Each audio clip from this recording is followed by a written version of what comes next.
નમસ્કાર, ન્યૂઝ 18 ગુજરાતી સાથે હું છું શ્રુતિ શાહ અને સમાચાર સુપરફાસ્ટની શરૂઆત કરીએ તેની પહેલા ગાંધીનગરથી સમાચાર આવી રહ્યા છે કે ગાંધીનગરમાં ફિક્સ પે નાબૂદી અને જૂની પેન્શન યોજનાને લઈને સરકારી કર્મચારીઓ વિરોધના મૂડમાં છે। સરકારી કર્મચારીઓએ ફરી એકવાર ગાંધીનગરમાં ધામા નાખ્યા છે। સચિવાલય ગેટ નંબર 1 પર રજૂઆત કરવા સરકારી કર્મચારીઓ એકઠા થયા હતા। સચિવાલયનો રોડ પોલીસ છાવણીમાં ફેરવાયો છે। પોલીસે કર્મચારીઓને કોર્ડન કરી સચિવાલય જતા રોક્યા હતા। મોટી સંખ્યામાં કર્મચારીઓએ ભેગા થઈને ઓપીએસ આપોના સૂત્રોચ્ચાર કર્યા હતા। જૂની પેન્શન યોજના લાગુ કરવા અને ફિક્સ પે પ્રથા બંધ કરવા કર્મચારીઓએ માંગ કરી છે। કર્મચારીઓનું ટોળું સચિવાલયના ગેટ નંબર 1 પર પહોંચ્યું હતું, જ્યાં ગેટ બંધ કરાયા હતા। બાદમાં કેટલાક દેખાવકારોની અટકાયત કરાઈ હતી।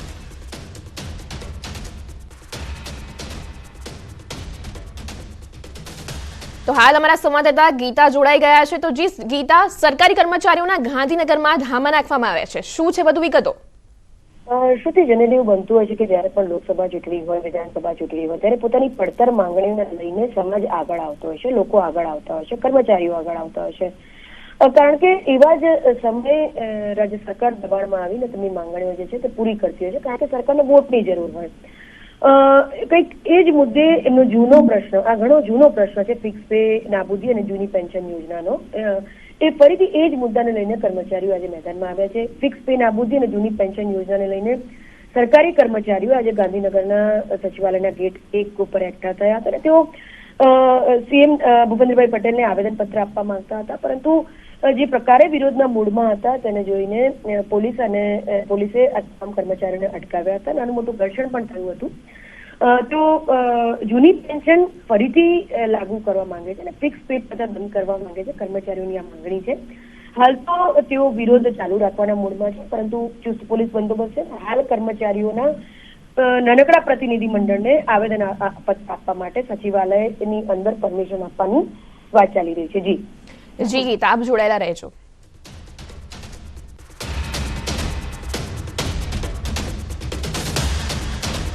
ફિક્સ પે પ્રથા કરવા, પેન્શન યોજના લાગુ કરવી, ફિક્સ પગારની નીતિ નાબૂદ કરવી તથા સરકારશ્રી સાથે વર્ષ 9/2022 જે મંત્રણા થઈ હતી અને આજ દિન સુધી ઠરાવ નથી થયા, તે બાબતે સરકારશ્રી સાથે વારંવાર રજૂઆતો કરવા છતાં પણ સરકારશ્રીએ કોઈ પ્રકારના ઠરાવો કર્યા નથી કે કોઈ નિર્ણય લીધો નથી અને કર્મચારીઓ આ બાબતે ખૂબ જ નારાજ છે। આજે સમગ્ર રાજ્યમાંથી 1 લાખ જેટલા કર્મચારીઓ પોતાના પ્રશ્નો માટે જૂની પેન્શન યોજના, ફિક્સ પગારની નાબૂદી અને 1/4/2005 પહેલાના જે સમાધાન થયું છે એ જૂની પેન્શન યોજના માટે આજે આવેદનપત્ર માનનીય મુખ્યમંત્રીશ્રીને આપવા માટે આવ્યા છે કર્મચારીઓ। આગળ શું રણનીતિ હવે? આજે માનનીય મુખ્યમંત્રીશ્રી દરેક કર્મચારી આવેદનપત્ર આપશે। સાંજે મંડળના હોદ્દેદારો સાથે મિટિંગ થઈ અગાઉની રણનીતિ નક્કી કરવામાં આવશે।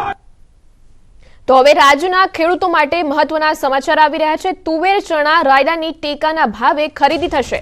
ખેડૂતો પાસેથી ટેકાના ભાવે કરાશે ખરીદી। 18મી માર્ચથી 90 દિવસ સુધી ટેકાના ભાવે ખરીદી કરવામાં આવશે। 2.45 લાખ મેટ્રિક ટન તુવેરની ખરીદી કરશે। 1.51 લાખ મેટ્રિક ટન રાયડાની ખરીદી કરાશે। 3.24 લાખ મેટ્રિક ટન ચણાની ખરીદી કરાશે। રાજ્યના અંદાજિત 3.25 લાખ ખેડૂતોને મળશે આ લાભ।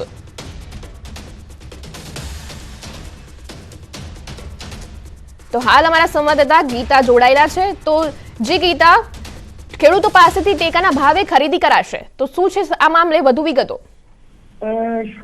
ગુજરાતમાં તુવેર, ચણા અને રાયડાની આગામી 18મી માર્ચથી ટેકાના ભાવે ખરીદી શરૂ કરવામાં આવશે, જે આગામી 90 દિવસ સુધી ચાલુ રહેશે, એટલે કે 15મી જૂન સુધી ચાલુ રહેશે। એનો લાભ અંદાજિત 3.20 લાખ જેટલા ખેડૂતોને થાય તેવી એક સંભાવના છે। હાલ તમામ આયોજન થઈ ચૂક્યું છે અને ગુજરાતના ખેડૂતો પાસેથી ટેકાના ભાવે અંદાજિત ₹1,734 કરોડની કિંમતની 2,45,710 મેટ્રિક ટન તુવેરની ખરીદી કરવામાં આવશે।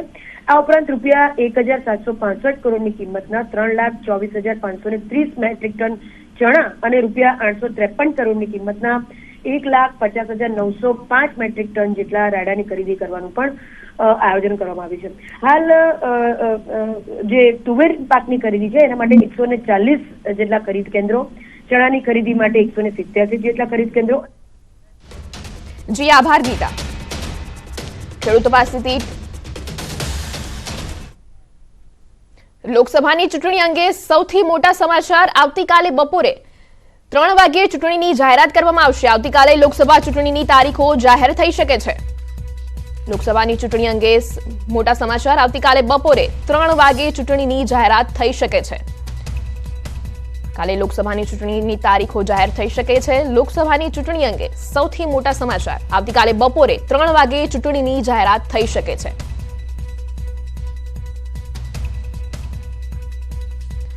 લોકસભાની ચૂંટણી અંગે સૌથી મોટા સમાચાર। કાલે લોકસભાની ચૂંટણીની તારીખો જાહેર થઈ શકે છે। આવતીકાલે બપોરે 3 વાગ્યે ચૂંટણીની જાહેરાત થઈ શકે છે। લોકસભાની ચૂંટણીનું જાહેરાતનું કાઉન્ટડાઉન। આવતીકાલે બપોરે 3 વાગ્યે ચૂંટણીની જાહેરાત થઈ શકે છે। કાલે લોકસભા ચૂંટણીની જાહેરાત થઈ શકે છે। લોકસભાની ચૂંટણી અંગે સૌથી મોટા સમાચાર। કાલે બપોરે 3 વાગ્યે ચૂંટણીની જાહેરાત થઈ શકે છે। આવતીકાલે બપોરે 3 વાગે ચૂંટણીની જાહેરાત થઈ શકે છે। લોકસભાની ચૂંટણી અંગે સૌથી મોટા સમાચાર।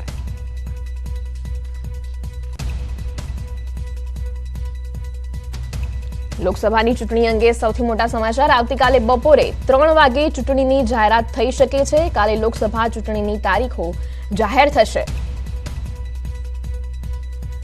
લોકસભાની ચૂંટણીનું જાહેરાતનું કાઉન્ટડાઉન। આવતીકાલે લોકસભા ચૂંટણીની તો હાલ અમારી સાથે સંવાદદાતા ગીતા મહેતા જોડાઈ ગયા છે। જી ગીતા, આવતીકાલે બપોરે 3 વાગે ચૂંટણીની જાહેરાત થઈ શકે છે, શું છે વધુ વિગતો? જી, આજે કેન્દ્રીય ચૂંટણી પંચની એક વિશેષ બેઠક મળી હતી, જેમાં નવનિયુક્ત જે ચૂંટણી કમિશનરો છે તે પણ હાજર રહ્યા હતા અને 40 મિનિટ જેટલી આ બેઠક ચાલી હતી। અને બેઠક બાદ સૂત્રો જે કહી રહ્યા છે તે એ છે કે આવતીકાલે બપોરે 3 વાગે કેન્દ્રીય ચૂંટણી પંચ એક પત્રકાર પરિષદને સંબોધન કરશે અને વિવિધ રાજ્યોની લોકસભા ચૂંટણીની તારીખો જાહેર કરશે। અને આપણે જણાવવા માંગીએ છીએ કે જેવી તારીખો જાહેર થશે તે સાથે જ સમગ્ર દેશમાં આચાર સંહિતા લાગુ પડી જશે। એટલે કે જે તે રાજ્ય સરકાર, કેન્દ્ર સરકાર એના જે પ્રચાર પ્રસારના જે કાર્યો છે તેનું પ્રમોશન નહીં કરી શકે। જી આભાર ગીતા। लोकसभा चुनाव की घोषणा दोपहर में चुनाव आयोग कर सकता है, और अगर किसी टेक्निकल ग्लिच की, क्योंकि ये घोषणा की तारीख ऐसी चीजें होती है जो चुनाव आयोग अंतिम तौर पे तय करता है, क्योंकि जानकारी थोड़ी सूत्रों के हवाले से बहुत पहले आई है, आधिकारिक तौर पे अभी कुछ नहीं आया है चुनाव आयोग की तरफ से, लेकिन जो सूत्र बता रहे हैं कि कल चुनाव की घोषणा हो सकती है। विज्ञान भवन में दोपहर 2 से 3 बजे के आसपास ये घोषणा हो सकती है, और इसका हमें थोड़ा इंतजार करना होगा। आधिकारिक जानकारी का सूत्रों के हवाले से जो खबर है कि चुनाव आयोग कल लोकसभा चुनाव की और विधानसभा चुनाव की घोषणा करेगा। तीनों चुनाव आयुक्तों की बैठक के बाद ये तय हुआ है कि जल्दी से घोषणा की जाए। जी, वो कौन कौन तो प्रमुखता से आगे रखेगा चुनाव आयोग, क्योंकि ऐसे कई सारे राज्य हैं जहां पर सीटें बहुत ज्यादा है, तो किन किन चरणों में कहां पर कैसे कैसे मतदान होगा, उसको लेकर क्या कोई किसी तरीके की जानकारी? देखिए, उत्तर प्रदेश में 6 या 7 चरण में लोकसभा के चुनाव कराए जाएंगे, बंगाल में 6 या 7 चरण में चुनाव कराए जाएंगे, बिहार में 6 या 7 वहां भी हो सकता है। अगर मध्य प्रदेश की बात करें तो 3 से 4 चरण में वहां लोकसभा के चुनाव कराए जाएंगे। राजस्थान में 2 चरणों में चुनाव कराए जाएंगे। दिल्ली में 1 चरण में होगा, उत्तराखंड में 1 चरण में, हिमाचल प्रदेश में 1 चरण में, पंजाब में 1 चरण में चुनाव कराए जाएंगे। जम्मू कश्मीर में कई चरणों में चुनाव कराए जाएंगे। 4 या 5 चरणों में जम्मू कश्मीर में लोकसभा चुनाव होने की संभावना है। उड़ीसा में 1 चरण ज्यादा संभावना है, 2 चरण भी हो सकते हैं। तमिलनाडु में 1 चरण, केरल में 1 चरण में लोकसभा चुनाव कराए जाएंगे। इसके अलावा अगर कर्नाटक की बात करें तो कर्नाटक में 1 चरण या 2 चरणों में वहां चुनाव हो सकते हैं। महाराष्ट्र में 3 से 5 चरणों में लोकसभा के चुनाव कराए जा सकते हैं। गुजरात में 1 चरण में चुनाव कराए जाएंगे। झारखंड में 2 से 3 चरणों में लोकसभा के चुनाव कराए जा सकते हैं। छत्तीसगढ़ में 2 से 3 चरणों में लोकसभा के चुनाव कराए जा सकते हैं। मध्य प्रदेश का हमने बताया कि 3 से 4 चरणों में लोकसभा के चुनाव कराए जा सकते हैं। उत्तर भारत के ज्यादातर राज्य हैं वहां 1-1 चरणों में चुनाव कराए जाएंगे। असम की बात करें तो 2 से 3 चरणों में वहां लोकसभा का चुनाव कराया जा सकता है। तो ये आम अगर सरसरी तौर पे देखें तो ये जो है ये है यहाँ की जानकारी। और आपको बता दें कि चुनाव आयोग की तरफ से ये भी आ गया है, कल 1:30 बजे, आपको बता दें कल 1:30 बजे न्यूज 18 इंडिया, माफ कीजिएगा, कल कल 3 बजे के बाद चुनाव की घोषणा होगी। न्यूज 18 इंडिया पे आपको बता दें, कल 3 बजे के बाद 3 बजे से चुनाव की घोषणा होगी। न्यूज 18 इंडिया आपको एक्सक्लूसिव तौर पे जानकारी इस वक्त दे रहा है। 3 बजे चुनाव की घोषणा होगी, जिसकी गुंजाइश थी 3 बजे चुनाव आयोग घोषणा करेगा चुनाव की, और दोपहर में ही घोषणा। यानी ये निश्चित हो गया है कि कल ही तारीखों का ऐलान किया जाएगा। अभी तक डेट को लेकर भी असमंजसता थी, लेकिन क्या अब ये निश्चित है? आधिकारिक तौर पे बिल्कुल आधिकारिक तौर पे इस बात का ऐलान हो गया है कि कल चुनाव की घोषणा की जाएगी। चुनाव आयोग की तरफ से इसकी जानकारी दे आ गई है, जो हमें मिली है अभी थोड़ी देर पहले ये जानकारी सामने आ गई है, और चुनाव आयोग 3 बजे घोषणा करेगा। थोड़ी देर पहले इसके बाद दर्शकों को हम इस वक्त की सबसे बड़ी खबर दे देते हैं। कल चुनाव की तारीखों का ऐलान किया जाएगा, यानी चुनावी शंखनाद कल हो जाएगा। इंतजार अब खत्म हो चुका है। कल चुनाव की तारीखों का ऐलान होगा और 3 बजे का वो वक्त रखा गया है जब चुनाव की तारीखों का ऐलान किया जाएगा। जिस तरीके से चुनावी हलचल बढ़ी हुई है, ये तय था कि बहुत जल्द ही इलेक्शन कमीशन यानी कि चुनाव आयोग जो है वो तारीखों का ऐलान करेगा। और आज ये अहम मीटिंग हुई मुख्य चुनाव आयुक्त और बाकी के 2 जो चुनाव आयुक्त हैं उनके बीच। समीक्षा की गई तैयारियों को लेकर कि आखिर चुनाव आयोग कितना तैयार है और अलग अलग चरणों में मतदान कराने को लेकर इलेक्शन कमीशन की तैयारी। તો કાલે લોકસભાની ચૂંટણીની તારીખો જાહેર થઈ શકે છે અને સાથે ગુજરાતની 6 બેઠકોની પેટા ચૂંટણીની પણ જાહેરાત થઈ શકે છે। આવતીકાલે લોકસભાની ચૂંટણીની જાહેરાત થઈ શકે છે। હાલ સૌથી મોટા સમાચાર, આવતીકાલે 6 બેઠકની ગુજરાતની પેટા ચૂંટણીની પણ જાહેરાત થઈ શકે છે। આવતીકાલે બપોરે 3 વાગે ચૂંટણીની જાહેરાત થઈ શકે છે। એની સાથે સાથે કાલે 6 બેઠકની પેટા ચૂંટણીની પણ જાહેરાત થઈ શકે છે। लोकसभा चूंटणीनो काउंटडाउन आवतीकाले 6 बैठक विधानसभा चुनाव की घोषणा 7 में होगी कि नहीं, इसकी गुंजाइश अभी जो हमें हिंट दिया गया उसके मुताबिक कम है। लेकिन चुनाव की घोषणा जो है कल होगी। लोकसभा चुनाव की घोषणा के लिए आधिकारिक तौर पे चुनाव आयोग ने ऐलान कर दिया गया। जब आपसे बात हो रही थी उसी दौरान उनकी तरफ से प्रेस रिलीज आया और आपसे बात ही हो रही थी कि दोपहर का कोई वक्त मुकर्रर किया जाएगा, लेकिन उसमें 3 बजे का ही वक्त था। 3 बजे से चुनाव की घोषणा का ऐलान किया जाएगा और अगले 1 से 1.5 घंटे में यानी 4:30 बजे तक चुनाव की घोषणा पूरी कर दी जाएगी। कल चुनाव की घोषणा के साथ ही चुनाव आचार संहिता लागू हो जाएगी और लोकसभा चुनाव की घोषणा का ऐलान कर दिया है। कल चुनाव की तारीखों का ऐलान किया जाएगा और चुनाव की तारीखों के ऐलान के साथ ही एक बार फिर न्यूज 18 इंडिया के दर्शकों को बता दें, मई और अप्रैल और मई में मतदान की तारीख होगी। मतगणना की तारीख जो है वो मई के अंतिम हफ्ते में या फिर जून के पहले हफ्ते में, मई के अंतिम हफ्ते के दौरान या जून के पहले हफ्ते में मतगणना की तारीख होगी। इसके अलावा जो चुनाव की तारीखें हैं, ये कल की बड़ी खबर है। लोकसभा चुनाव की तारीखों का कल ऐलान कर दिया जाएगा। प्रशांत भी इस वक्त हमारे साथ जुड़ रहे हैं। प्रशांत, ओवर टू यू। और ये सबसे अहम खबर भी है कि कल दोपहर 3 बजे चुनाव की तारीखों का ऐलान होने वाला है। लेकिन देश भर में किस तरीके का हाल है, क्योंकि अब पूरे देश भर की अगर हम बात करें तो जिस तरह के आंकड़े सामने आए थे वो सबसे अहम है। जिस तरह से पूरे देश में 2019 का चुनाव हुआ था, तस्वीर कुछ इस तरह। तो मोटा समाचार प्राप्त થઈ રહ્યા છે। આવતીકાલે 6 બેઠકની ચૂંટણીનું એલાન થઈ શકે છે। ઇલેક્શન કમિશન જે ચૂંટણીની જાહેરાત કરી શકે છે બપોરે 3 વાગ્યાની આસપાસ જાહેરાત કરવામાં આવશે તેવી જાણકારી। કાલનો એ દિવસ જ્યારે જાહેરાત કરવામાં આવશે 16 માર્ચે બપોરે 3 કલાકની આસપાસ પ્રેસ કોન્ફરન્સ કરવામાં આવશે અને બની શકે કે 7 તબક્કામાં આ ચૂંટણી યોજવામાં આવે। 7 તબક્કામાં આખા દેશભરમાં લોકસભાની ચૂંટણી યોજાઈ શકે છે। ઇલેક્શન કમિશન કાલે બપોરે 3 વાગે પ્રેસ કોન્ફરન્સ કરશે। कि कुछ ऐसा ही आंकड़ा इस बार भी देखने को मिल सकता है, क्योंकि कल 3 बजे जिस तरह से अब तमाम ऐसी एक के बाद एक चीजें प्रेस कॉन्फ्रेंस में रखी जाएगी। 543 में से તેવી જાણકારી મળી રહી છે કે પહેલા કે બીજા તબક્કામાં જો ગુજરાતમાં મતદાન થઈ શકે છે। અલગ અલગ રાજ્યોમાં અલગ અલગ ચરણમાં મતદાનનું આયોજન કરી શકે છે ઇલેક્શન કમિશન। આજે એક પ્રેસ નોટ આવી જેમાં જાણકારી આપવામાં આવી કે 16 માર્ચે જ એલાન કરી દેવામાં આવશે। થોડા દિવસો પહેલા એવી જાણકારી આપવામાં આવી હતી કે 15 માર્ચ સુધીમાં તારીખોનું એલાન થઈ જશે, પરંતુ આજનો દિવસ જ્યારે પ્રેસ કોન્ફરન્સ માટેનો જે તારીખ છે તેની જાહેરાત કરવામાં આવી છે। પ્રેસ નોટ આવી જેમાં લખવામાં આવ્યું છે કે 3 કલાકે ચૂંટણી કમિશનર જે જાહેરાત કરશે કે આખરે કઈ રીતે આ વખતે ચૂંટણીનું આયોજન કરવામાં આવશે।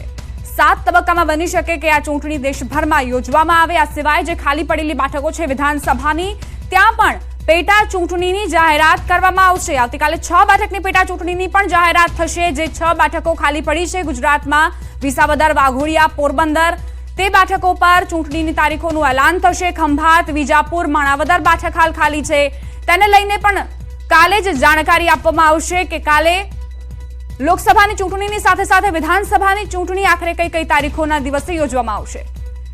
પ્રેસ નોટમાં કહેવામાં આવ્યું છે કે 3 કલાકે, બપોરે 3 કલાકે આખી જાણકારી વિગતવાર ચૂંટણી કમિશન જે છે તે આપશે અને સાથે જ આચાર સંહિતા દેશભરમાં લાગુ થઈ જશે। लोकसभा चुनाव की दूसरी चीज, ज्यादातर जो बड़े राज्य खासकर चुनावी दृष्टिकोण से और चुनौतीपूर्ण राज्य, वहां कई चरणों में चुनाव कराए जाएंगे। 4 से 5 फेजेज में लोकसभा के चुनाव जम्मू कश्मीर में कराए जाएंगे। उत्तर प्रदेश में 6 या 7 चरण में, बिहार में 6 या 7 चरण में, बंगाल में 6 या 7 चरण में, केरल में 1 चरण में चुनाव होगा, तमिलनाडु में 1 चरण में, मध्य प्रदेश में 3 से 4 चरण में हो सकते हैं, राजस्थान में 2 चरणों में लोकसभा के चुनाव हो सकते हैं, गुजरात में 1 चरण में होगा। एक बार फिर हम लगातार आपको रिपीट कर रहे हैं, महाराष्ट्र में 4 से 5 चरणों में, दिल्ली में 1 चरण में, उत्तराखंड में 1 चरण में, पंजाब में 1 चरण में, हिमाचल प्रदेश में 1 चरण में। इसके अलावा जो बाकी राज्य, छत्तीसगढ़ में 2 से 3 चरणों में, झारखंड में 2 से 3 चरणों में लोकसभा के चुनाव हो सकते हैं, कर्नाटक में 1 या 2 चरणों में लोकसभा के चुनाव हो सकते हैं। जी, अलग अलग चरणों में यहाँ पर निर्धारित किए जाएंगे चुनाव कब कहां पर होंगे कल। लेकिन कल का दिन बेहद महत्वपूर्ण होगा क्योंकि कल चुनावों की तारीखों का ऐलान हो जाएगा। हमारे वरिष्ठ सहयोगी विक्रांत यादव इस वक्त हमारे साथ जुड़ रहे हैं। विक्रांत, देखिए कल तारीखों का ऐलान हो जाएगा, लेकिन इस बार कुछ देरी जरूर हुई है। 2019 के कंपैरिजन में देखा जाए, 2014 के कंपैरिजन में देखा जाए तो बेशक जो आगे की तारीखें होंगी वो भी खींचेंगी ही। देखिए, बिल्कुल थोड़ी देरी जरूर हुई है, लेकिन इस बार थोड़ा सा अंदाजा लगाया जा रहा था कि 15 मार्च के आसपास चुनाव की घोषणा होगी। और चुनाव आयोग में क्योंकि अचानक से इस तरह की स्थिति भी बनी, हालांकि कानून या संविधान ये नहीं कहता कि अगर चुनाव आयोग में एक ही चुनाव आयुक्त है तो वो चुनाव की घोषणा संपन्न करवा सकते हैं, नहीं, इस तरीके की कोई बात नहीं है। एक चुनाव आयुक्त भी करवा सकता है, लेकिन कोरम अब पूरा हो गया है। 2 नए चुनाव आयुक्तों की नियुक्ति भी हो चुकी है, कल उसके लिए नोटिफिकेशन जारी हो चुका है। तो अब लगभग काम पूरा है और चुनाव आयोग ने पहले ही सारा काम पूरा कर लिया था। तमाम राज्यों के दौरे हो गए थे, चाहे वो हम जम्मू कश्मीर की बात करें, बंगाल की बात करें, तमिलनाडु की बात करें, तमाम राज्यों में चुनाव आयोग की टीम गई थी। वहां पर स्थानीय पुलिस और प्रशासन के साथ उनकी बैठकें हुई थी। एक बार जब पूरी सुरक्षा को लेकर समीक्षा बैठकें राज्य सरकारों के साथ, राज्य प्रशासन के साथ हो जाती है, उसके बाद चुनाव आयोग ये फैसला लेता है। अब हालांकि कल दोपहर 3 बजे घोषणा की जाएगी और ये बताया जाएगा कि कितने चरणों में चुनाव होंगे, क्योंकि पिछली बार 7 चरण में चुनाव हुए थे और उसमें बीजेपी को 2014 में एक बड़ा मैंडेट मिला था, 19 में उससे बड़ा मैंडेट वो लेकर आई और 24 के लिए उससे बड़े मैंडेट का दावा कर रहे हैं। वहीं विपक्ष भी लगातार एकजुट होकर चुनाव लड़ने की बात कर रहा है, एक संयुक्त गठबंधन बनाकर चुनाव लड़ने की बात कर रहा है। तो निश्चित तौर पर अब चुनावी गर्मी, जैसे दिल्ली में और उत्तर भारत में पिछले कुछ दिनों से गर्मी थोड़ी बढ़ने लगी है, तो अब वो गर्मी बहुत तेजी से बढ़ेगी। राजनीतिक गर्मी भी होगी उसमें और मौसम की गर्मी भी। तो देश का सबसे बड़ा चुनाव, वैसे भी लोकतंत्र में चुनाव को सबसे बड़ा त्योहार कहा जाता है और लोकसभा चुनाव से बड़ा कोई चुनाव नहीं हो सकता। तो कल से उसका काउंटडाउन शुरू हो जाएगा। जी विक्रांत, और लगातार यही अनुमान भी लगाया जा रहा था कि 6 से 7 चरण ही होंगे जिसमें चुनाव कराया जाएगा, लेकिन क्योंकि थोड़ी सी देरी यहां पर हुई है तो हो सकता है जो 6 से 7 चरण है वो आगे और ज्यादा बढ़ाए जा सकते हैं। हालांकि वक्त पूरा यहां पर खींचेगा जरूर। और आशिका भी इस वक्त हमारे साथ जुड़ रही है। आशिका, फिलहाल क्या जानकारी? देखिए, फिलहाल जानकारी ये कि पश्चिम बंगाल में संभव है कि अगर 7 फेज में ये चुनाव हो रहे तो 7 फेज में पश्चिम बंगाल के अलग अलग हिस्सों में चुनाव होंगे। और साथ ही साथ आपको बता दूं कि सुरक्षा के सबसे ज्यादा कड़े इंतजाम पश्चिम बंगाल।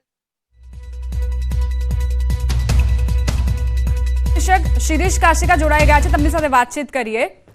શિરીષજી, જે રીતે કાલે 3 વાગે એલાન થઈ શકે છે ચૂંટણીનું, પ્રેસ નોટ પણ આવી ગઈ છે અને ઇલેક્શન કમિશન 3 વાગે પ્રેસ કોન્ફરન્સ કરશે, શું લાગી રહ્યું છે આપને? કેટલા ચરણમાં આ વખતે લોકસભાની ચૂંટણીનું આયોજન થશે દેશભરમાં?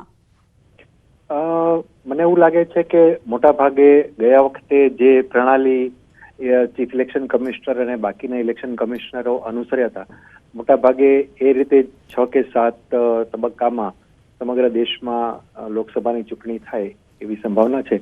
કદાચ 1 કે 2 ફેઝ થોડા આગળ પાછળ હોઈ શકે એવું બની શકે, કારણ કે ઇલેક્શન કમિશને એ વાતનું ખાસ ધ્યાન રાખવાનું હોય છે કે ફેર એન્ડ ફ્રી ઇલેક્શન થાય, અને એના માટે જે તે રાજ્ય સ્તરે તો બધી વ્યવસ્થાઓ એની પાસે હોય છે, પણ ખાસ કરીને જે પેરામિલિટરી ફોર્सेस અને કાયદો અને વ્યવસ્થા જાળવવામાં સ્થાનિક પોલીસને જે સહયોગ જોતો હોય છે એના માટેનું જે ડિપ્લોયમેન્ટ છે એ ડિપ્લોયમેન્ટની પ્રોસેસ બહુ જ જેને કહેવાય કે સમય માંગી લેવી હોય છે.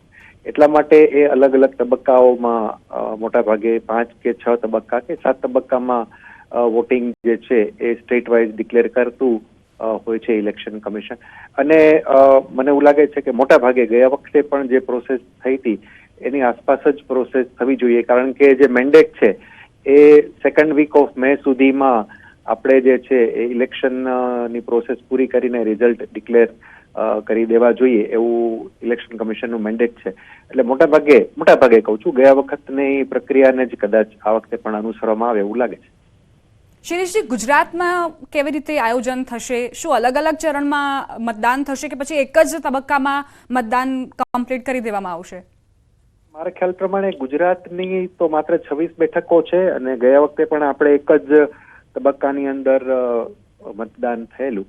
અને જે મોટા રાજ્યો છે, ખાસ કરીને ઉત્તર પ્રદેશ કે એવા રાજ્યો છે કે જ્યાં સીટોની સંખ્યા વધારે છે અને ભૌગોલિક દ્રષ્ટિએ પણ જે બહુ વિશાળ છે એવા રાજ્યોની અંદર બને કે કદાચ જે છે 1 થી વધારે ફેઝમાં થાય. પણ ગુજરાત કે બીજા રાજ્યો કે જ્યાં 25 બેઠકો 30 બેઠકો છે ત્યાં તો એક જ દિવસની અંદર વોટિંગ જે છે એ બહુ સરળતાથી થઈ શકે. એટલે મને એવું લાગે છે કે ગુજરાત તો જે ફેઝમાં આવે, ગયા વખતે આપણે મને લાગે છે લગભગ 3rd કે 4th ફેઝમાં હતા અને એપ્રિલ એન્ડમાં આપણું વોટિંગ આવેલું, તો સંભવ છે કે એ પ્રમાણે ફરીથી કદાચ આવે તો પણ એક જ દિવસમાં આપણું વોટિંગ આવે ગુજરાતનું, એવું મને લાગે છે.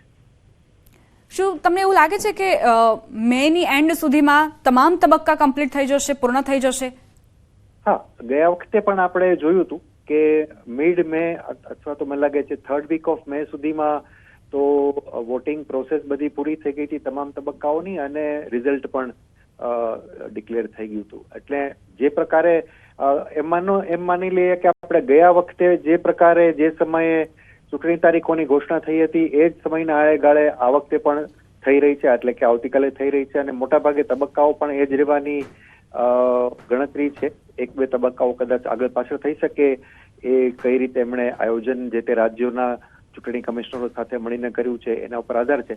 પણ મોટાભાગે ગયા વખતની ફોર્મ્યુલા જે એટલીસ્ટ 1.5 થી પોણા 2 મહિનાની અંદર સમગ્ર પ્રક્રિયા પૂરી કરવાની થાય, મને લાગે છે કે એને જ ફોલો કરવામાં આવશે અને એ પ્રકારે જ પ્રક્રિયા પૂરી થશે.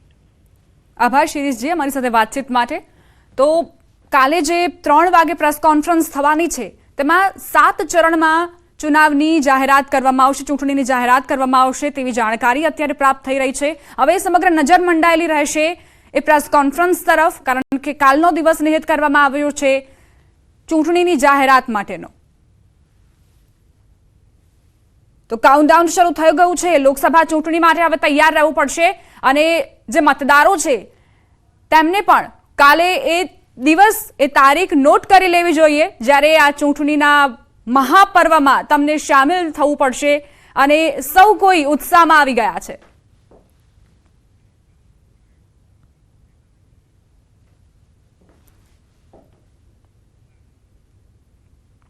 બુલેટિનમાં અત્યારે બસ આટલું જ, અને નજર કરીશું ટોપ 3 ન્યૂઝ પર. અમિત શાહનો ઝંઝાવાતી ચૂંટણી પ્રચાર. અમદાવાદના સુભાષ ચોકના હનુમાન મંદિરે દર્શન કરી પ્રચારના શ્રી ગણેશ કર્યા. લોકસભા ચૂંટણી પહેલા ભાજપની મહત્વની બેઠક દિલ્હીમાં. આવતીકાલે તમામ પ્રદેશોના ચૂંટણી સંયોજકોના વર્કશોપ પહેલાનું આયોજન. સાબરકાંઠા કોંગ્રેસમાં ભંગાણ. તલોદ કોંગ્રેસના નેતાઓ સહિત સૌથી વધુ કાર્યકર્તાઓના કેસરિયા.